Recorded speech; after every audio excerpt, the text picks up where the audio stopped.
Today, I'm going to break down the trial balance. Let's jump right in. First up, what exactly is a trial balance? Think of it as a snapshot of all your accounts at a specific point in time. It helps ensure your debits and credits are in balance. If they aren't, there's an error somewhere that needs fixing. Now let's talk about the basics. You've got your ledger accounts, right? These are all your transactions recorded throughout the year.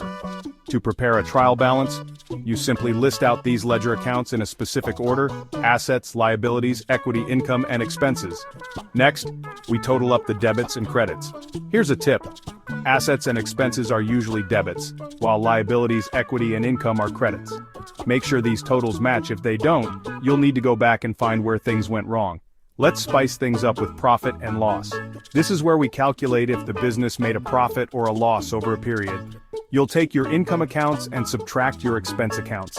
If income is greater, you've got a profit. If expenses are higher, that's a loss. Coding transactions sounds fancy, but it's straightforward. Each transaction gets a unique identifier or code. This helps keep things organized.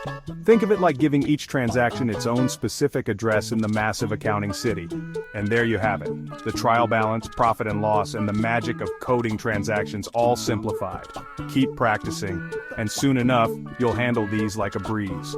Thanks for watching, and don't forget to like, subscribe, and click the bell for more accounting tips. Stay brilliant, and see you next time.